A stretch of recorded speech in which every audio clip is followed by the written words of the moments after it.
Good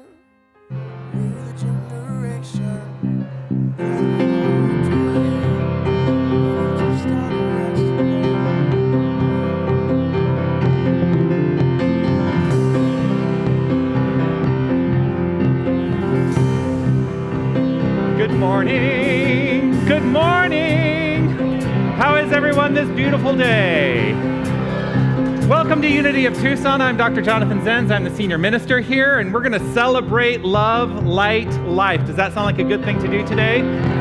If you feel like you want to get up and move your body as we open this song today, I am delighted to have you move your body. Hold on to me as we go.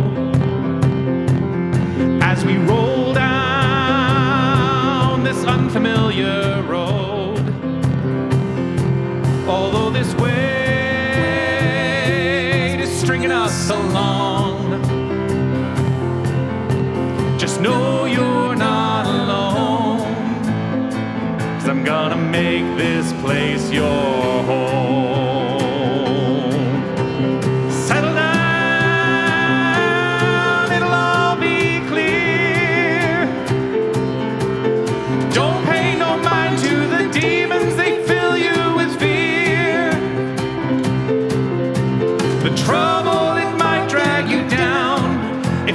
Lost, you can always be found.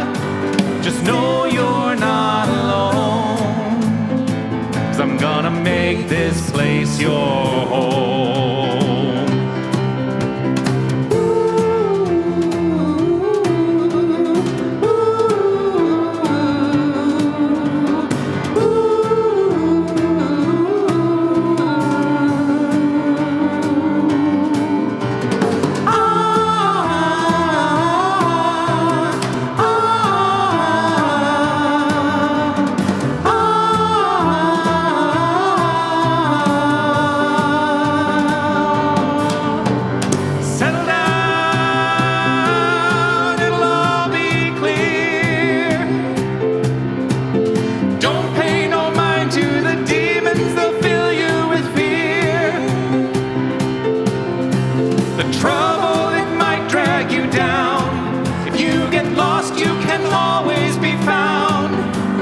Know you're not alone, 'cause I'm gonna make this place your home.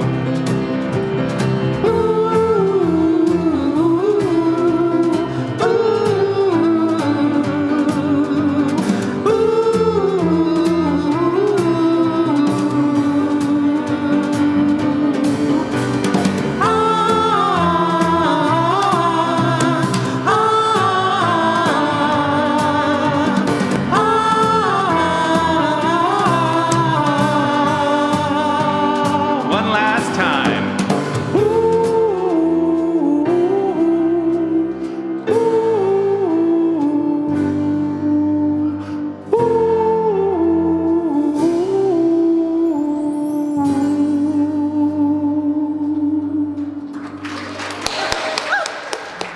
Yes, I love that song. I love singing that song. Do you enjoy that song? Yes. Awesome. Yes. Welcome, welcome, welcome. Such a delight to have you here. Welcome to another glorious Sunday morning. Hello, Felicia. We here at Unity of Tucson, as I said before, we are here to celebrate love, light, life, all the goodness that there is to offer in this thing called the presence. We are the presence, expressing as the presence in the present moment. It's all about being in the here and now for me. That's really one of the, I think I mentioned it last week, be where your feet are. It's one of the major lessons that I really walked away from the Camino with. And I was mentioning to Linda this morning, I looked at my watch, I said, oh, it's Sunday, June 25th. And it was on May 25th, exactly 1 month ago today, that I walked into the plaza in front of the cathedral in Santiago. So I can't believe it's already been a month. Whew. It goes so quickly. One of the things I do like to say each week, and it's funny because I feel a little bit like, oh, I'm out of practice. I feel rusty a little bit, but it'll come back. I like to say each week that you may not believe everything you hear today, and that that's actually an okay thing. It's okay for us to be challenged in our beliefs, to be able to take a look at what it is we do and do not believe. And if there is something that butts up against your belief system here today, just be willing to, without any judgment, just be willing to look at it and say, why does that butt up against my belief system? And is this belief system working for me? Is it not working for me? I don't know. Because this whole thing about New Thought, the Unity movement, which is part of the New Thought movement, is about exploration. It's about experimenting with this thing called life, with the understanding and the rooted in the knowledge that we are an infinite power, we are the infinite presence, we are God. We are that greatness on demand because there can be nothing separate from the infinite, so we're all part of that. It's how I reconciled this idea of there not being an outside God. I'm like, well, I'm part of the infinite, aren't you? Yes.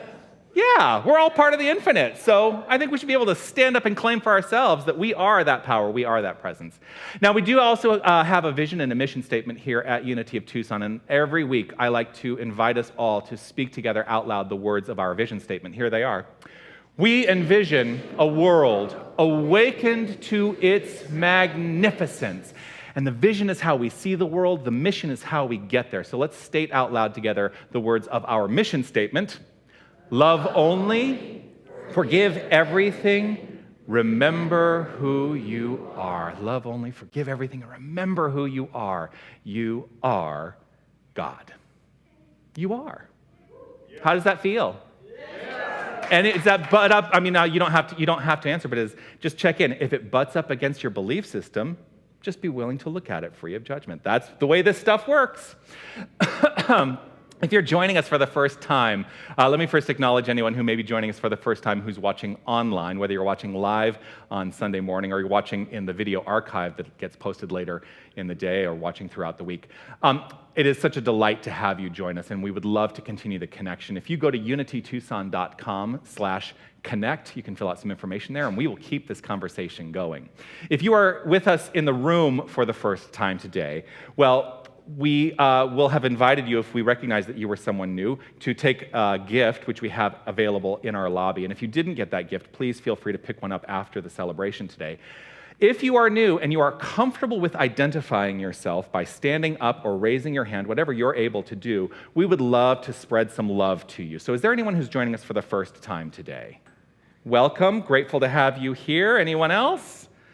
Welcome, grateful to have you here. Yes. It's always a delight to have people visit us. And I want you to know that we do our research and we know something about you, and we as a community would like to share what it is we know about you. Are we ready? All right, here we go. 1, 2, 3. You are magnificent. Yes, you are. You are absolutely magnificent. And we know that about you because one of the things that we teach here is that every single person that we encounter is a reflection of each and every one of us. You are a reflection of me. I think I'm a reflection of you. We've all gathered together on purpose, whether you were dragged here or not. You are still here on purpose as a reflection of magnificence. So let us exclaim our magnificence together by saying this. I am magnificent. How does it feel? Yes, I love when we get a good response like that. Whoo!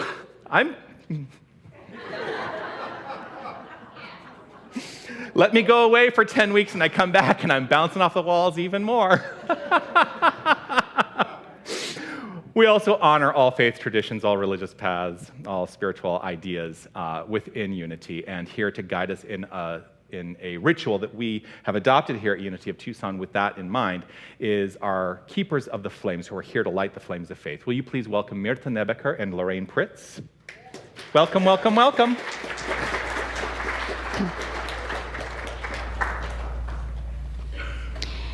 We light a candle for the Tao, honoring the universal path of harmony and equilibrium, the natural way. We light a candle for the shamanic traditions, honoring the beliefs and practices of all indigenous peoples, the way of primal spirituality. We light a candle for Hinduism, honoring the path of knowledge, action, and devotion. We light a candle for Judaism, honoring the ethical path of living by sacred law. We light a candle for all forms of Buddhism, honoring the Four Noble Truths and the path of compassion. We light a candle for all forms of Christianity, honoring the Christ consciousness as the path of love. We light a candle for all forms of Islam, honoring the path of submission to divine love as the highest calling. We light a candle for the universalistic religion of Baha'i, honoring the path of unity and peace. We light a candle for all forms of New Thought, honoring the metaphysical path of mental healing through the practice of universal spiritual principles. We light a candle for all those who are as yet unaware of the power and presence of Spirit in their lives, and for the space that we're holding for them, and for all faith traditions unnamed in this ceremony. The final candle is the healing candle. It represents the revealing of the divinity at the core of all experiences. This is your candle for whatever is in your mind and heart that requires the light. Thank you, Mirtha. Thank you, Lorraine. This candle here is our peace candle, which we keep consistently illuminated with the understanding that it is a representation of a consistent illumination of peace in our hearts. And as we allow our inner peace to inform our thoughts, deeds, actions, intentions, we are creating a more peaceful world right where we are. So let's honor that idea, and let's honor this candle together by reading the prayer for world peace. Divine love indwells each person and radiates from one to another. Harmony is established, and peace begins to reign in the world. Yes, yes, yes. Each week, a prayer chaplain in our community is invited to offer a reading, guide us in our monthly affirmation, and also lead us in prayer. And here to do just that is our head of the prayer chaplain program. Please welcome Laura Cass.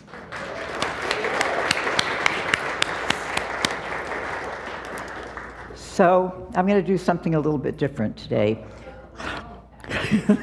Without permission, but I do this, you know.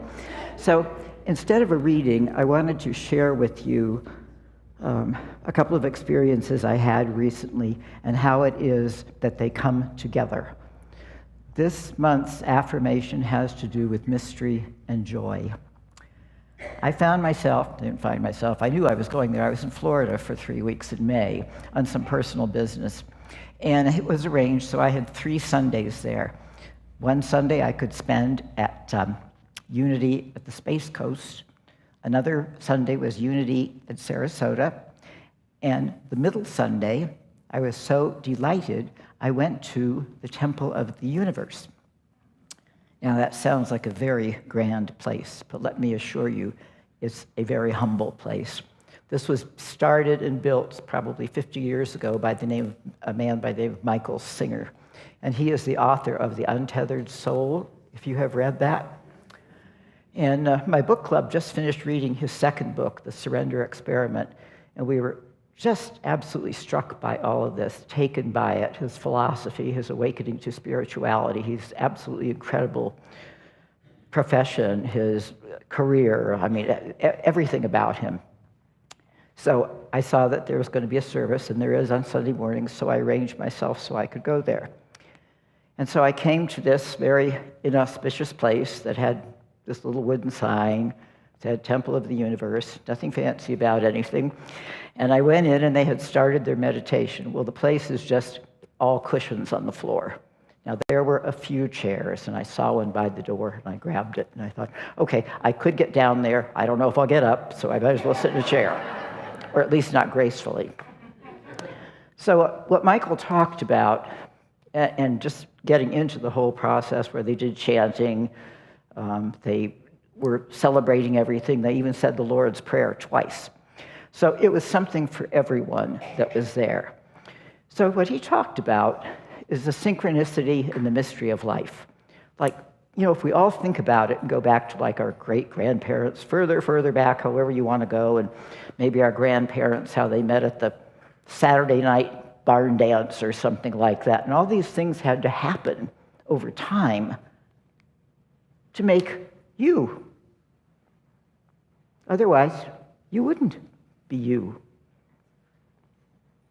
How we each came to be these divine human beings, and what that means, and how we are the best that we can be every day, and how we came from this long line.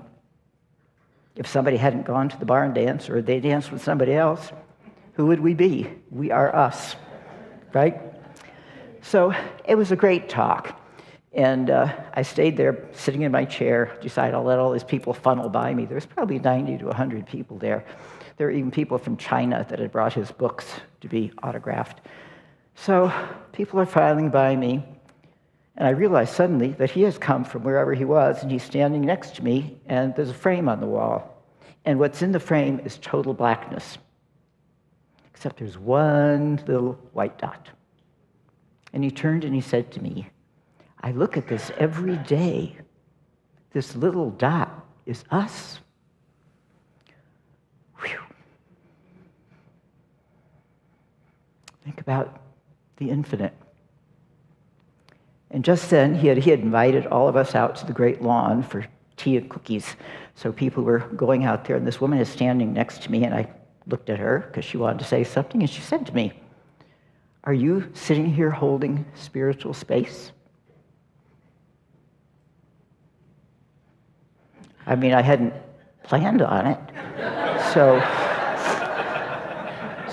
I didn't know quite how to answer. I said, well, maybe I am, and I just didn't know it. And she said, I can feel your energy. Whoa. So I'm just going to back up a little bit, and I'm probably taking more time than Jonathan wants me to, but this all goes together. Believe me, it does. So a week before that, exactly a week, I'm driving to the airport in Orlando to pick my sister up. And long story, I met a man who was out of gas and couldn't speak English, blah, blah, so I'm trying to help him. And I'm driving someplace, I have to park somewhere so I can call the Florida road rangers to come back and help this man. So I pull into this place where there's all this big chain link fence, and it's not even it's a little gravel place. So I just pull in there, stop the car, get on the phone, figure out how to get the road rangers to help this man. Okay, that's done. Look in the mirror, no one there. Look in the mirror, no one there. Well, you know what happens. I start to back out, and someone pulls in. Well, this isn't even a place for two cars. So this is this big thud. Okay, and I'm in a Mr. Hertz car, of course. So, I get out. No, I didn't get out. I stayed in the car because, first of all, you don't know how many crazies there are out there in the world. So this man jumps out of his great big Ford F-250 monster truck with this great big commercial, big rubber bumper thing where he could push a tank. So he gets out and he comes over, and I'm still sitting in the car, and he is out here jumping up and down, almost frothing at the mouth, calling all the bad words you ever heard in your life. So I'm just sitting there. He says, I'm going to have to call the cops. I'm going to have to call the cops. Okay. So he goes back and gets in his giant truck, and I open the door and go over there, and he's on the phone with the cops. And of course, what do they care? We're on private property. It's a Sunday afternoon. It's a fender bender. So he hangs up, and he's still foaming at the mouth. So I leaned in to the truck, probably invading a bit of his personal space. And I said, very calmly, like this, I do not accept chaos and drama in my life. I said, every person on this earth gets up every day, and they are doing the best that they can that day. It may not be the same as yesterday, and it may not be tomorrow, but they're doing the best they can. I am doing my best. Are you? Okay. Anyway, by the time it was over, we were taking pictures, laughing, have a good day, blah, blah. So, but the point of all this is that this happened before I went to Michael Singer. And when I put this all together in my body, in my brain, I thought, I could do that. Because first of all, that's how I feel. But I've been going to Unity for 15 years, and I have to tell you that every single thing I have ever learned here, whether it's hearing someone talk, going to a class, doing the reading, whatever it is, I realized later that it had all come together for me, that all I can control is myself, I can't control the rest of the world, and everyone out there is a divine child of God, and I just accept that. That's my talk this morning.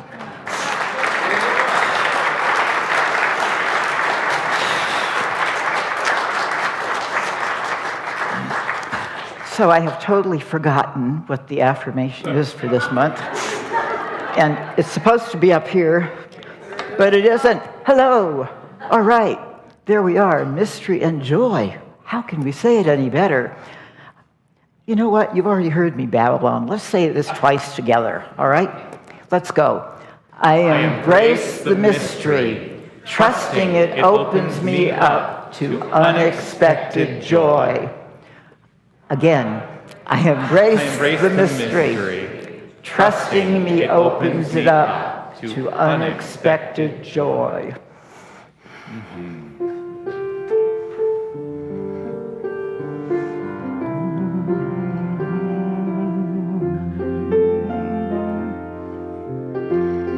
I'm here to remind you of your magnificence, to help you awake to all the wonder that you are. I long to show you all the joy you're worthy of. I'm here to remind you how much you're truly loved. I'm here to remind you of your magnificence, to help you awake to all the wonder that you are. I long to show you all the joy you're worthy of. I'm here to remind you how much you're truly loved.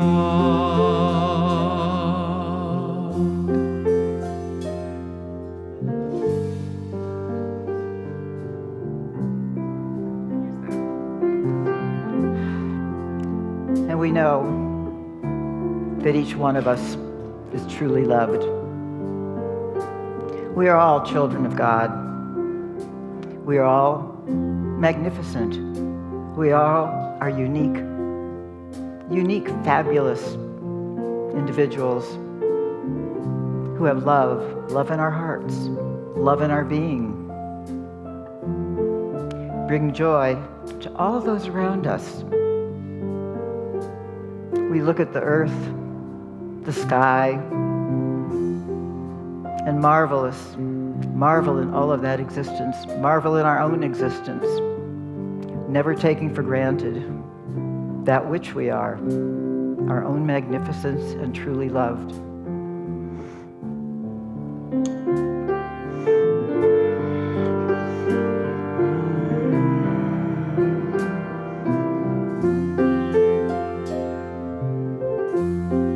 I'm here to remind you of your magnificence, to help you awake to all the wonder that you are. I show you all the joy you're worthy of. I'm here to remind you how much you're truly loved. I'm here to remind you how much you're truly loved.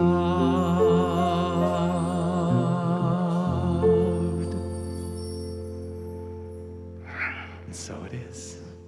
Thank you, Laura. Thank you. That idea of the black field with the dot really struck me. And he's absolutely right. We are that. And if you're ready to kick it up a notch, you can think about that little dot being the light from which infinite light shines forth, and that light is you. Feel free to dance if you want. You got light, and it's shining out for everyone to see. You got light, and it's shining out for everyone to see. By some kind of miracle, now I feel that light in me.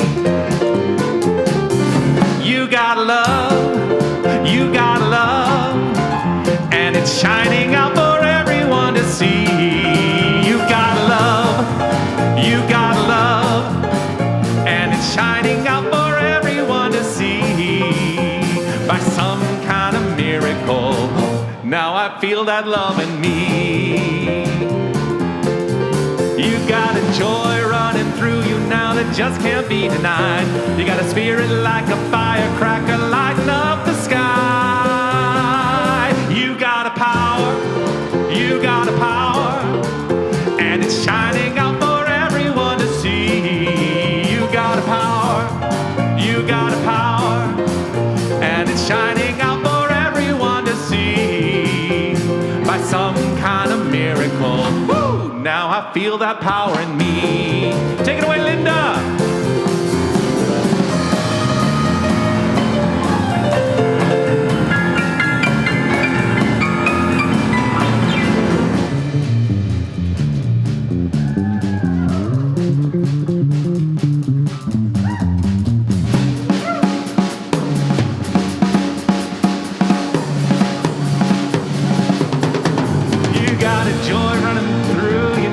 Just can't be denied.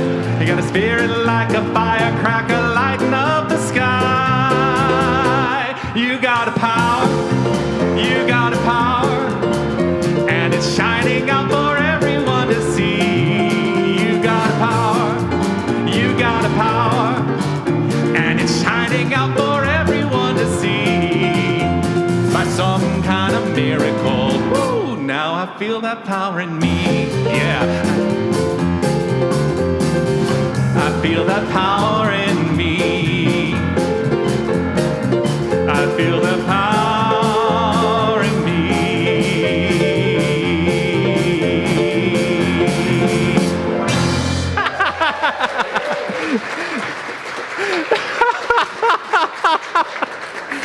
I only laugh because from a musician standpoint, I messed that song up a lot. But you don't know that, so ignore that I just said it.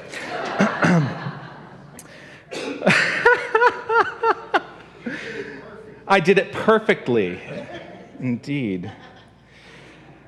Oh my gosh.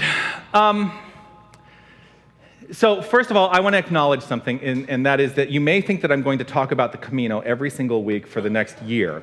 And that's not going to be the case. The Camino will come up. But while I was on the Camino, one of the things that I did is I ended up listening to a lot of podcasts. So there's a lot of things I listened to. I listened to a lot of Dolly Parton. I called those days when I was listening to Dolly Parton music on the way, I call those St. Dolly days. But I listened to some podcasts. I listened to a couple books, audiobooks. I also started listening to, from starting with Genesis 1:1, I've started listening to the entire Bible, read by David Suchet, if you know the actor David Suchet. Oh my gosh, hearing him read, it's like heaven. But one of my favorite podcasts is a podcast called The Illusionist. The Illusionist, with an A, not like illusion. Allusion. It's a podcast that's all about language. It's all about words. And there was one episode that I heard, and actually, this was many years ago that I recall this episode. It was not one that I listened to on the Camino, but as a tie-in. There was an episode that I listened to that talked about the nature of the dictionary. Uh-oh. I don't know why uh-oh. And one of the things that it said, and I'm really struck by this because it made me really kind of rethink an approach I used to have. The nature of the dictionary is that it is descriptive, not prescriptive, but many people use it in a prescriptive way, as though that is the law, it's written in the dictionary, and that's the only way that we can utilize language. But that's not true. Language is shifting and changing all the time, just like we are. So the dictionary is descriptive. There's a great example of this. So the word literally doesn't mean literally anymore. And that's how it's indicated in the dictionary. The word literally, if you look it up in Merriam-Webster, it literally has its literal meaning and its figurative meaning. It means both things. It means exactly the opposite.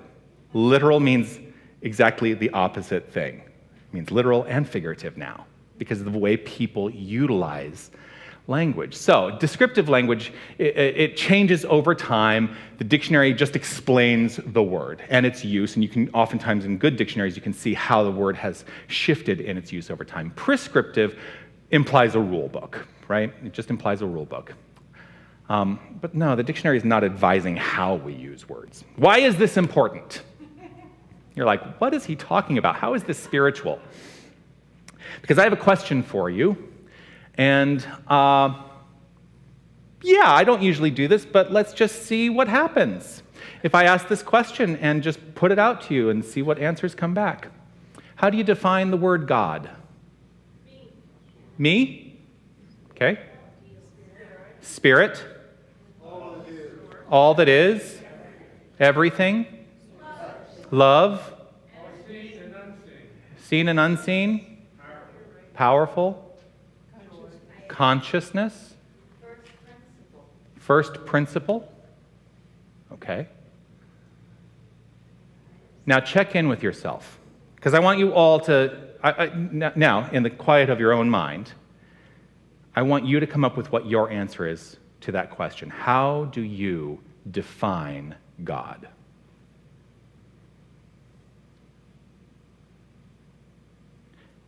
Look at that definition and see if that definition is descriptive or prescriptive.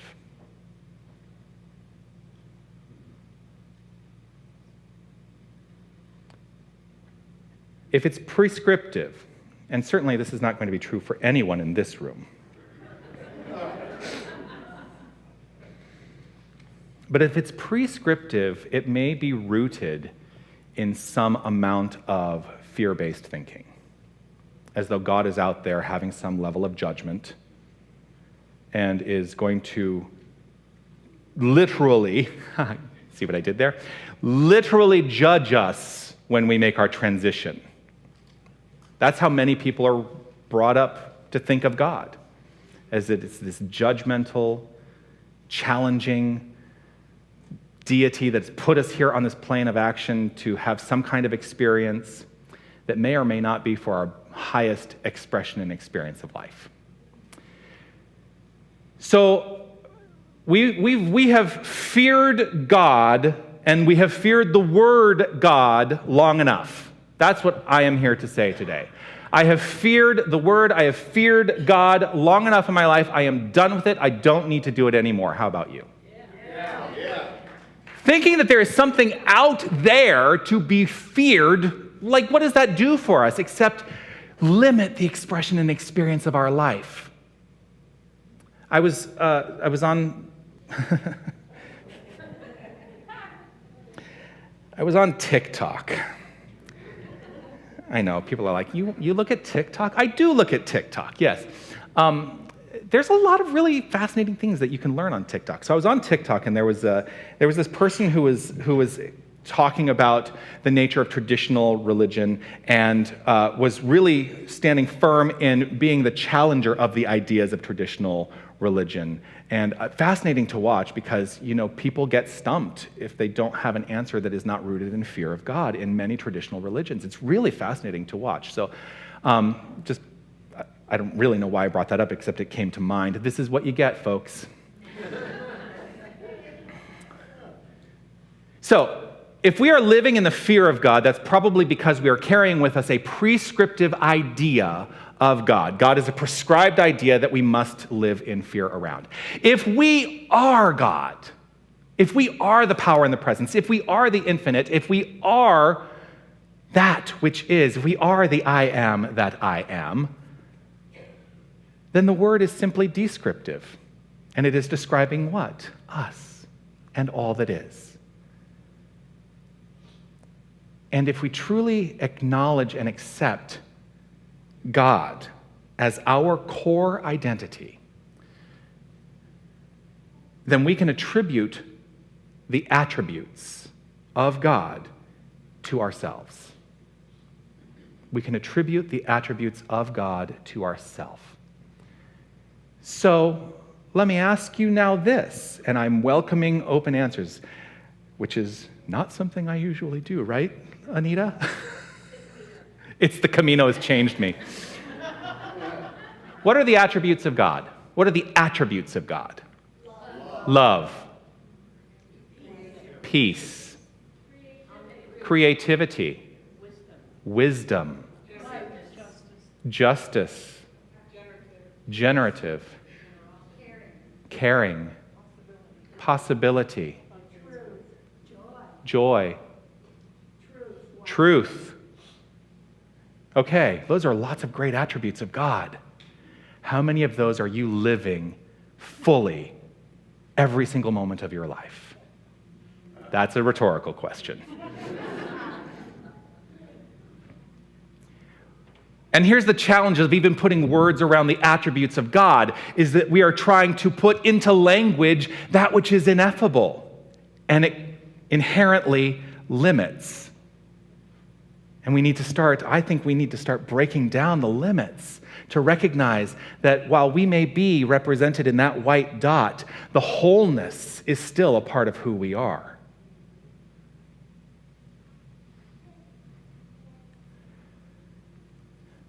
So perhaps the question should be, how do you describe yourself? Again, rhetorical. What are your attributes? What are the attributes that you bring to this thing called experience and expression of life? Because that description, whatever comes up, whether you call it good or bad, whether you call it constructive or destructive, whatever comes up for you, those are the descriptive aspects of the wholeness. And we are only limited in our expression by our own self-perception. We are only limited in our expression by our own self-perception. The more we expand the limitations we may have in understanding who we are, the more we will freely, openly express. And what my journey has been is a journey to express love. More and more and more and more. Some of you have mentioned that you're following along as I post these things on Instagram every day. I don't know if you know I like social media. But this month, I've been posting a series of images that go back to 1990. And each image is a year later. They're all images of me, because that's the point of the whole thing. And I talk about this person and who they were and how they felt and what they were expressing at this point in their lives. And it's been a journey of opening up to the realization that that which I seek is the very thing that is doing the seeking. And I've been doing it in honor of Pride Month, partially because as an openly gay person in this world, I am very interested in being open about the challenges that I have faced in my life as well. I think that there's an opportunity that others may learn from those challenges. And so that's why I do it. I put myself out there. That's part of what ministry is to me, to live openly and authentically out there all the time.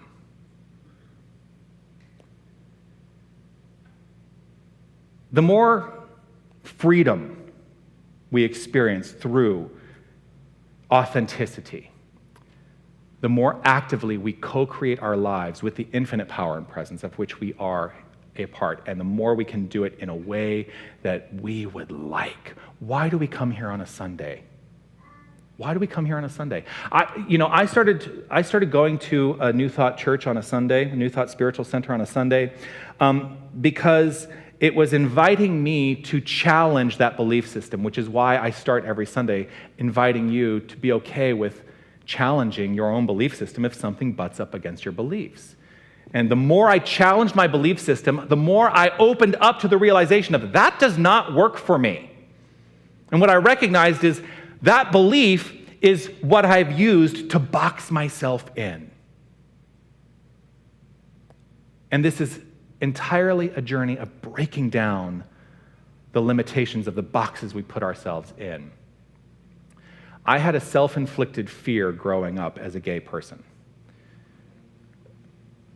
Just for context, I was coming of age. I was having the realization that this is my identity in the mid-1980s. Now, do you know what was happening in the mid-1980s in the gay community? HIV and AIDS.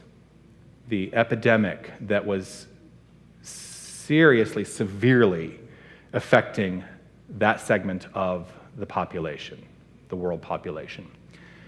And so, trying to figure it all out, I basically grew up with the idea that being gay was a death sentence. That was a belief that I began to embody and inhabit, and it made me fear. It made me fear. And as I look back on it now, was that prescriptive or descriptive? And how do I choose to proceed? Yes, it was descriptive of a particular time and experience, but it is not prescriptive to the expression and experience of our lives. Certainly was not for me. How much do we listen to what is out there? How much do we listen to what is out there and make it prescriptive in our lives? Just a question to consider, because more and more I'm choosing to let that happen for me less and less. Walking 500 miles, you get a lot of time to think. And I really did open up to a lot of places of limitation I was still holding on to fear. One of the places was truly understanding how I feel and how I express and who I am in this world. I still live with the fear in some ways as much as I've worked through expressing authentically, there are still places where I hold back. And I imagine that's true for many of us. But what I have found is that if I can open up and break down the limitations of that authenticity and really be okay, first of all, loving who I am, that it is absolutely a safe thing to do, because that's why we live in fear. We think it's not going to be safe. So what can you reflect on in your life? Again, rhetorical. What can you reflect on in your life that you may have made prescriptive in your life? That is the thing that you were holding on to. I call it a core belief. You're holding on to that core belief that is now guiding your life, and it may not be guiding your life in the direction that you want. What is something that comes up for you? Reflecting on our lives reflecting on our lives in a prescriptive manner is a way in which we box ourselves through fear and limitation. And here's the thing, fear and limitation are degenerative. They are limited. They are going to always hold us back. You know what the opposite of that is? Do you know how we step into a generative, infinite idea? It is through love, through understanding that that is the core of our being. And love is even too limited a word for what I try to express. If I have placed myself in a box, then what I have done is I have placed God in a box. I have limited that in my mind, which is unlimited and infinite. And to what degree am I willing to shed that, to knock down the barriers of that box? So today the message is this: take God out of the box. And that is, take yourself out of the box. How do we do that? We are infinite thinkers. We are infinitely creative. I can't tell you how to do it, but there is that within you which knows. To welcome the unknown, we must be willing to release the grip of the known. And that's, I talked last week, and I mentioned it last week, I mentioned it before I left, that one of the things I was going to try to start the Camino with was releasing a lot of stuff, so I didn't carry a lot with me. And then I joked that, yes, I did release 20 pounds while I was on the Camino, which feels good.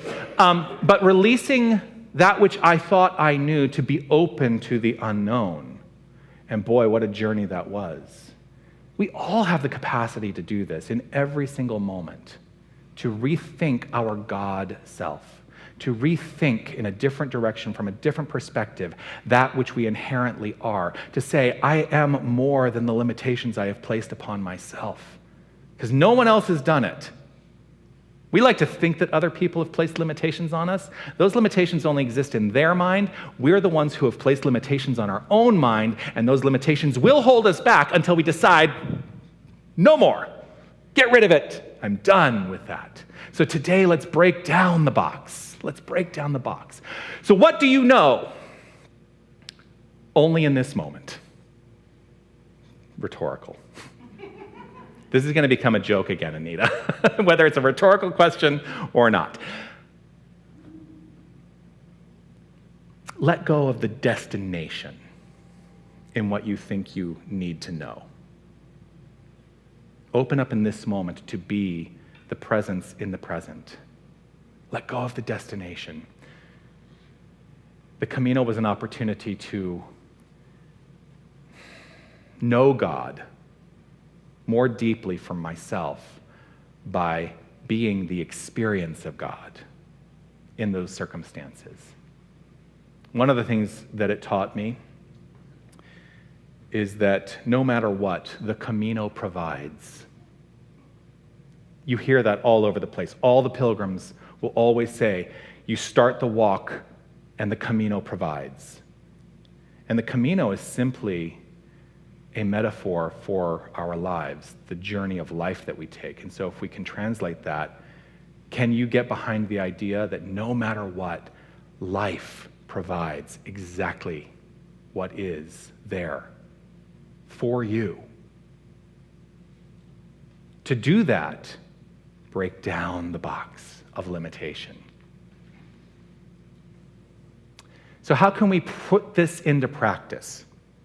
Because this philosophy means nothing if we cannot find a way to put it into practice. I have a really great thing that I've used for a really long time, and this was part of my mantra when I was on the Camino.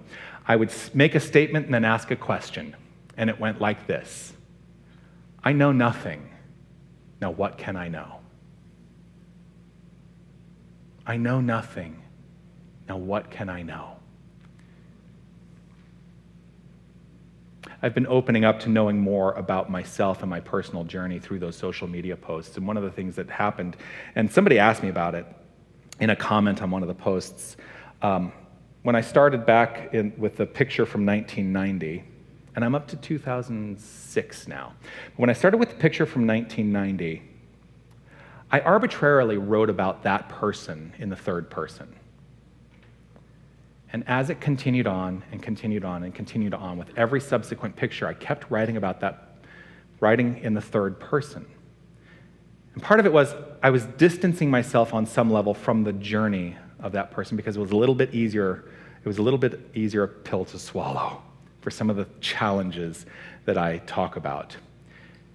And I got to 2005, 2006, 2006, which I just posted last night because it's my Jesus year. If you want to look at the post, you'll understand what I mean by my Jesus year. I was 33 years old, and I started writing in the first person because that's when I had a resurrection into a deeper understanding of myself.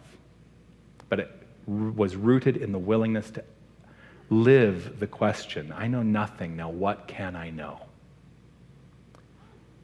Let us all decide to live fully. Let us choose, perhaps, to lead with joy.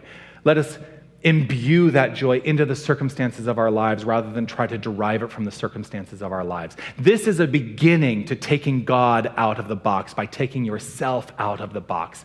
I mean, here's the thing, what if you let go of all the philosophy, everything you have ever learned in class or on a Sunday, you let go of unity, you let go of new thought, you let go of your religious upbringing, if that's part of it. What if you let go of all of it? What would you be left with? What would you be left with if you decided to let it all go? Because it's all limitation.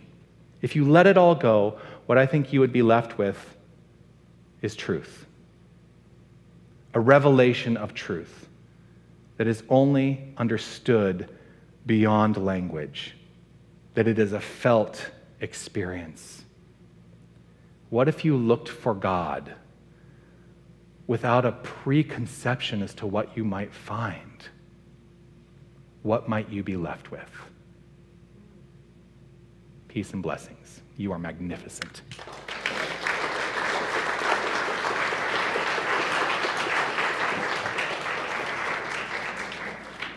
I wonder if you can guess what the homework is.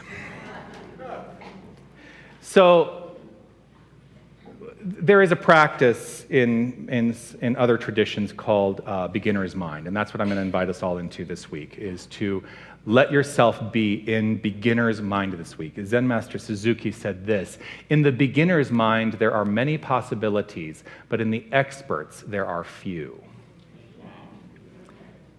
So this week, to encourage beginner's mind, let each day start with, and let your mantra throughout the day be, I know nothing, now what can I know? I know nothing, now what can I know? And I will be practicing this myself as I go to the Unity Convention, the Unity National Convention in Kansas City. I leave tonight to head to Kansas City. And I think it's going to be a very good opportunity for me to let go and say, I know nothing, now what can I know? And be filled and full. I invite you to take a breath. Just relax right where you are and see if there's some kernel of an idea that resonates with you here that you can contemplate and determine, does this work for me? Does this not work for me? Settle into the idea, I know nothing, now what can I know? And drop into that.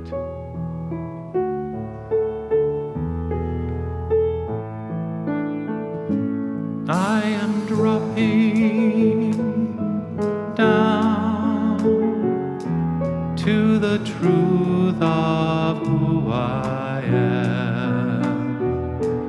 I am dropping down, surrendering.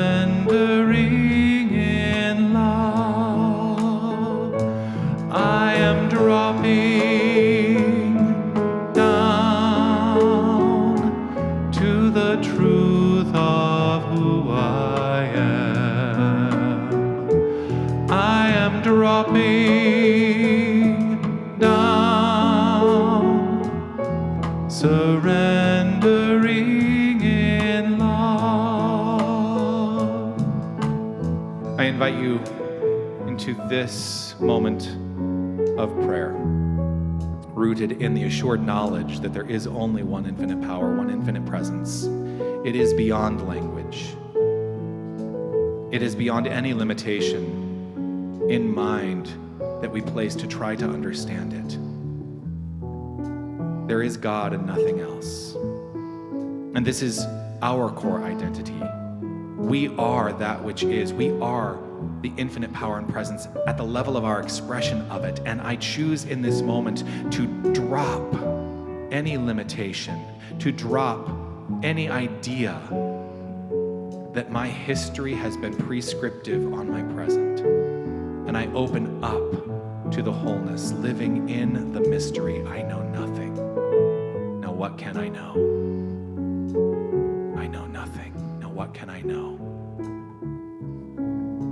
And this is how I choose to flow forth. And this is an invitation for us, each and every one of us, to flow forth in the mystery and see what is found on that journey. For there is no destination in God. There is only the complete, magnificent unfoldment of the infinite in every moment, in everything. And so, rooted in love and gratitude, I simply relax and allow. I release this word, knowing it as so, and trusting it to be so. And so it is. Amen. I am dropping down to the truth of who I am. I am dropping down, surrendering in love, surrendering in love, surrendering in love, surrendering in love.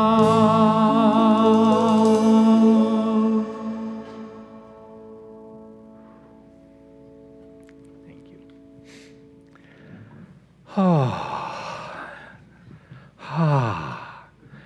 Laura, hi. I understand you're also going to speak to us and guide us in our giving today. Yeah, I am. Well, would you please do that I do for it us now? Yes, please. Oh, okay. Always have to be smart. Well, this is the point where someone gets up and they talk to you about the importance of giving. Hey, we all know we have to keep the lights on. We have to pay this guy to be here, don't we? I mean, there's things we have to do. But, you know, I think I just said it all a while ago to everyone. It's all about me. It's totally me. Because if I didn't tithe, how on earth could I come, first of all, and listen to these magnificent messages? How could I ever learn to find myself and become this person who could live without chaos and drama? You know, for myself, that's what it's all about. And so I'm just asking you to take a look at yourself. And do you like what you get here? I sure do. Thanks. Thank you, Laura. There are many ways that you can contribute to nourish this place, to help grow Unity of Tucson in this world. Of course, cash check, scanning the QR code, texting Unity Tucson to make your contribution electronically, many ways. You can give in the bookstore, and I am deeply grateful for all the ways that you choose to support Unity of Tucson. And we are thriving and growing, and for that, yes! As the baskets go around, let us celebrate and sing our giving song. Feel free to move your body. I like to move my body. God is my source, God is my power, and I have everything I need. So I give thanks for all my blessings, 'cause I have everything I need. Love is my source, love is my power, and I have everything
and Reverend William Gill is here to guide us in the blessing of the offering. Yay. Good morning. Good morning. Ushers, come up and face the congregation, please. And congregants, let us get this energy thing going. And we will point our hands to the love offering. And together with me, let's say our love offering blessing. We bless these gifts, and we see these gifts going out and blessing our community and the world. And so it is. Amen. Thank you, thank you, thank you, Reverend William Gill. Oh, so many things are happening here at Unity of Tucson. Of course, we have the Gratitude Gala coming up. You're going to hear about it a lot over the next several weeks, months, until it's sold out. And let's get it sold out. What do you say? We're inviting everyone to bring friends to the gala. It's going to be an incredible party on November 10th. You have one more week to get early bird ticket pricing. Early bird tickets are $25 off. So yes, and we are still looking for a $5,000 gratitude sponsorship individual. If someone wants to help underwrite the costs of the gala by making a $5,000 contribution, we would be delighted to have that support. So please, if you want to know about that, you can speak with me. You can speak with Karen Ives, who I think is, oh, there she is. You were over there before. There's Karen Ives, yes. Moving around. Yeah, you can speak to us about that, about how to make that happen. What else is happening? Bears in the Chairs is continuing. It's that time again. Bring in a stuffed animal. We've got some of them here. You can see them in the alcove as well. Also, take some time as you see the bears, love them up. Give them some good energy, impart your loving energy upon these stuffed animals that will ultimately be given to children who are being moved into foster care. It's one of the things that we do every single year between Mother's Day and the end of July when we have our Christmas in July celebration. We do this Bears in the Chairs event, and they all go to a wonderful, wonderful cause. So please do that. And we do still have lots of kits available for the bags that can be sewn together. And I like to say every week, if you can sew a straight stitch, you can sew these bags together. So if that is something that you can do, we'd be delighted to have more support in sewing the bags. Also, we have a membership orientation meeting coming up on July 8th. If Unity feels like the place that is your spiritual home and you have not committed to being a full member of our community, this is the first step to becoming a full member of our community by attending a membership orientation meeting. It's about 90 minutes where you get a lot of history, you get an opportunity to ask questions, you hear about Unity of Tucson and what we're all about, beyond just Sunday celebrations, and we'd be delighted to have you join our membership. So if you would like to, can you go back to the previous, thank you. So it'll be 10 a.m. July 8th in room 3. There is an option to participate via Zoom, which is now being put into the emails each week. One thing I do ask, just so that I can be prepared, whether you're coming in on Zoom or coming in the room, would you please email me at revjonathan@unitytucson.com. We'll put that up in the slide next week. Email me just to let me know that you're going to be there. It's just helpful for me to prepare. Also, what's happening? Oh, we're going to have a 4th of July tailgate party, so you can come up here. We have a great vantage point where we can see fireworks all over the city up here. So on the 4th of July, it's going to start at 7 p.m. Come up here for a tailgate party. We'll have the grill fired up. Bring whatever it is you would like to grill, and we're just going to have a good old party to celebrate Independence Day. So that's coming up a week from Tuesday, I think, is the date. Well, I know the date. The day of the week, I think, is a week from Tuesday. Okay, there we go. Also, Unitix Happy Hour is not going to be happening this week. We will be in touch about what happens with Unitix Happy Hour after this week, and if you would like to know more, you can always contact Molly Nelson. Hi, Molly. There she is in the back. Grateful to have you guiding us in guiding our Unitix. So if you want to know more about Happy Hour or any Unitix events, contact Molly there. Our prayer chaplains in service today are Sherry Hoffman, there she is, and Deborah Roberts, there she is. They are going to be available to you after the celebration today here in the sanctuary if you need just a moment of prayer, that which I like to call the 1-minute miracle, to have just some clarity around whatever it is that you're experiencing that may be challenging for you right now. Prayer chaplains are a great opportunity and a great service that we have here. You can also drop prayer intentions into our prayer intention box in the lobby, or you can always email prayer@unitytucson.com, and those intentions go to our entire prayer team. So take advantage of the prayer that we offer here. I want to say thank you to everybody who made today possible. Let's first acknowledge the tech crew, Wally, Rowan, Tyler, and Carrie-Mon back there, making sure that we can be seen and heard, making sure that we are broadcast out to the world via the internet. Always grateful for the magnificent technicians. I don't know what my watch was trying to do. I want to say thank you to our prayer chaplains in service today. Of course, Laura, thank you for your service as a prayer chaplain. Deborah, for guiding us in that beautiful meditation this morning. Thank you so much. Sherry, for being available after the service. Thank you, thank you, thank you. Reverend William, thank you for guiding us in our offering today and leading us in the blessing. Laura, for being leading us in the sharing portion of our celebration today. I want to thank our hospitality team, our ushers, and our greeters. You know, it takes a village to make this happen every week, and I am so grateful for everyone who steps up and says, "I want to serve." If service is something that appeals to you, you can speak to me, and I can set you on a direction that perhaps would be helpful. Let us also give it up for this magnificent music team, Linda, Raphael, and Paul. Yes. I hope you know how blessed we are with this music team. We are so blessed. And in that consciousness of blessing, let us complete our time here today by sharing together this prayer of divine awareness. I am infinite light. I am infinite love. I am infinite power.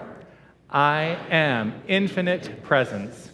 Wherever God is, I am. Wherever I am, God is. And so it is. Amen.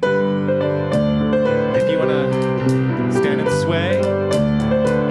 Well, it's an idea whose time has come. A new generation decides as one. Of the same small planet we are born. It's never been so obvious before. We breathe the same air, drink the same water, walk the same earth, kiss the same sky. We breathe the same air.